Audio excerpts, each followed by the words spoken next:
been just a little bit since I put out a video about the garden, and so I definitely want to go ahead and give you an update on what's happening here and all that we've done. So one thing you can see is that I did go ahead and put up a 2-foot fence.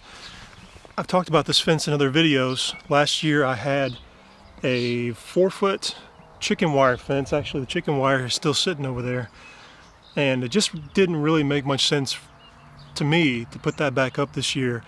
So I got this plastic, what on the package said garden fence, just 2 foot tall, and I just curled it under a little bit so that it fits right under these landscape timbers. See how I just curled it under a little bit so it fits underneath there?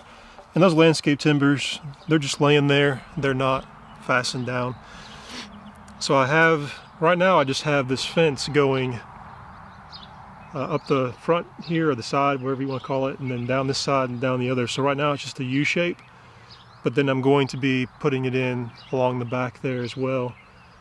Right now, I tell you what, we just don't really have any predator issues, not predator, but pest issues, except for moles and voles. And so I found moles in the back, and I found voles in the front. I don't think I have any vole issues in the back that I know of. They've never messed with any of the vegetables. The only issue I have is what I think is moles just coming through and tunneling and pushing up some stuff. So I had some issues with my onions where they were pushing up the onions. I had to keep putting them back down, and I made the mistake of pushing the tunnels back down to where it would cave in, and then they would come back through and retunnel.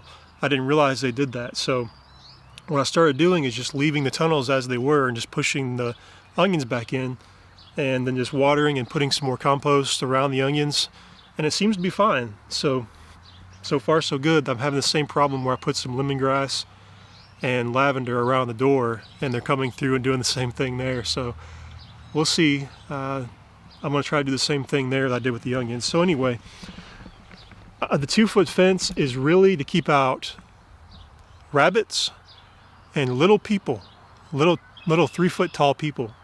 My 2-year-old, and also any visiting 1, 2, 3, 4-year-olds. So kids are actually the most destructive thing in the garden, little kids. So I want little kids to be in the garden, especially my little kid, but I just want to make sure it's supervised and that she's not just, I turn my back for 1 second and then she's off in the garden ripping tomato plants out of the ground. So anyway, just a little bit more control over that. One thing I showed you in a video already, but we got our strawberries here. We've been picking them out. We don't have a lot of strawberries. We just have 2 plants. I have a June bearing plant and I have a ever bearing. So in the ideal world where we have just a large homestead, a large spread of land, I would love to have at least like a 20-foot row of strawberries and just let them grow, because we eat a lot of strawberries, and I'd also love to preserve strawberries as well. So someday in the future, maybe, God willing. So here are the onions. They're starting to do better. I planted them late, which you knew that from a different video I did. And then of course I had the issue, as I just mentioned, with the moles pushing them up. But since I've kind of gotten a handle on that, they seem to be looking pretty healthy. You tell me. What do you think? Do they look healthy? I think so. They weren't so close together initially. Well, one side was. This side, I'm going to use these as green onions, and that side, though, I planned on those being further apart. But then they all kind of just got jumbled together with the mole pushing them out. So what I'm going to do is just go through and, like, all the ones that are kind of close to other ones, I'm going to just pull those out and eat them as green onions. And that way you'll give the other ones more space to bulb out and get large. You can see here I did put down some pine bark mulch, and then I also put down straw. Now that's not any normal kind of straw. That is straw that is guaranteed to be free from pesticide and also free from seeds. So all that stuff's supposed to be cleaned out of it. So we'll see. I know a lot of master gardeners who use straw in their gardens, especially in their raised beds, and they have a lot of success with it. It's inexpensive. If you have a large farm or something and you can kind of control that yourself, you know how to do it, then you could potentially get the straw off of your land. So that's a neat feature. The hard thing that for me about mulch like this, everybody's talking about mulch. Well, that's great. But when you're in a mindset like I am of sustainability, to where you want as much as possible to come right from your own land, I mean, this stuff is expensive. Even if you get it, I mean, yeah, people say, well, you can get truckloads brought in from tree trimming companies. I have a friend who's a tree trimmer, has been for a long time, and he told me, listen, you never know what you're going to get with that stuff from the tree trimming companies. It could have poison ivy mixed in. It could have toxic chemicals mixed in. Like when they pull stuff, they pull it all. And it's all mixed in. You never know for sure what you're putting in your garden. And so I'm just not really comfortable with that. And if you are, that's fine. It's just not for me. And so I'm just trying to figure out different things I can do. But anyway, I got pine down in the walkways, straw up around here. The tomato plants, I've been having some issues.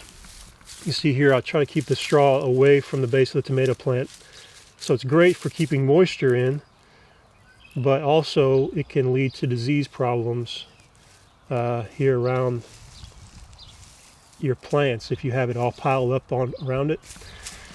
Anyway, my tomato plants are looking a little worse for wear, and that's because we've been having some cold weather. You can see I'm in a sweatshirt, and so our weather's been pretty cold. Also, I've been having issues with flea beetles, and actually I see a bunch of eggs right here. So I've been spraying these with an organic pesticide that people claim works. I don't think I've seen any more flea beetles since I sprayed them. I saw one and I killed it. I think that the eggs I'm finding were eggs that were put there before the organic pesticide was sprayed. So we'll see. I know there's lots of ways that people want to deal with that. Last year, this is only our second year gardening on this property. I have marigolds here planted all along. And some of them look great, some of them not so much. Last year I had issues with birds coming and plucking at the flowers, and also they just seemed to not really grow that well. And then all of a sudden they just went nuts, and they got big and just real pretty and lots of flowers. So I'm hoping that's what happens this year. This is an early girl, and this one's a stripey. Those two are aromas. And then along there I have I have cucumber plants planted. And so they're looking a little worse for wear as well. But my cucumbers did that last year too. I think I'm in Michigan, and I probably am just planting this stuff too early. Because, the cucumbers, the peppers, the tomatoes, they all like very warm weather. And I got this stuff out here probably just too early. Before we were here, we came from Kentucky. We were in southern Kentucky, just about an hour, as the crow flies, an hour north of Nashville, Tennessee. And so a lot warmer there earlier. So we'll see. We'll see how things go. I think, as I've said before, if you're not making mistakes, you're probably not gardening. And so I'm definitely gardening because I make a lot of mistakes. Here I got pepper plants growing, 4 banana pepper, 6 jalapeno, and 2 bell peppers. And then on the other side here I got 2 tomatillo plants and tomatoes again, Better Boys, and cherry tomatoes. I think I just told you I had 2 tomatillos, and then squash and zucchini. And so we don't preserve squash and zucchini, at least not at this point, and so it's just we eat it fresh. And so I have 2 straight neck yellow squash, and then one zucchini. And so that will put out more than what we can eat in a season. like I said, if we're just going to eat it fresh. You can see here that I still have a couple of rows where I can plant. So this row here is going to be all beans, and that's going to be very, very soon. I got to get those down. They should have been down already. They're going to be Kentucky Wonders, a pole bean, and here in this area, I'm planning on tilling this up, and this section right here, all being, I think all being melons. I just really want to try melons. So I tried melons last year. It's kind of difficult to grow melon. At least to me, it seems to be difficult to grow melon in Michigan because the growing season is so short. The next row over there, the last row, I think is going to be kale, maybe kale. And I'm thinking leafies because that area, that last row, is always very shaded. So you can see that tree line there. It just really all day long, it pretty much shades that last row. Chickens are doing good. They're over here growing big. And I gotta, at this point, Anna gets them out a couple times a day, pulls them out one at a time. We don't let them free range. I would love to, but it's just not safe where we're at for them to free range. Say hello. They're roosting up top there, actually. I had a feeling when I put this together, this chicken coop, that these roosts were not going to work out. Remember these roosts? If you go back and check out that video, you can see all this stuff. Those are nesting boxes back over here. I just closed those off because they were wanting to go in there at night. They're too far down to the bottom, and so the chickens just don't want anything to do with that. And so I think that's a real design flaw. There's a couple of things I've found with this chicken coop that are just kind of, it's just kind of weird oversight. But overall, you know, for the amount of money I paid for that, there's no way I could have built that for what I paid for it. And so that's really been the issue with a lot of this stuff right now. It's just like with lumber prices being so high, it's like, okay, what can I do using metal, using leftover lumber, borrowed stuff, things where I've gotten swing sets and tore them down, and using old, you know, I just went and picked up a load of pressure treated 2x, I think they're all 2x6s, from a friend's house from church, and she and her husband had taken out a deck, and so I'm going to clean those up real good and use those for a processing table. You know, and they just handed those over for free. I had to put a little bit of work in, and her husband did too. I felt sorry for him, actually, that he was doing me a favor and then he had to do the work for it. But I'm very thankful. But yeah, you just got to be creative, you know, unless you want to spend thousands and thousands and thousands of dollars. So that's about it. That's what I have going on here today, just what you see in front of you.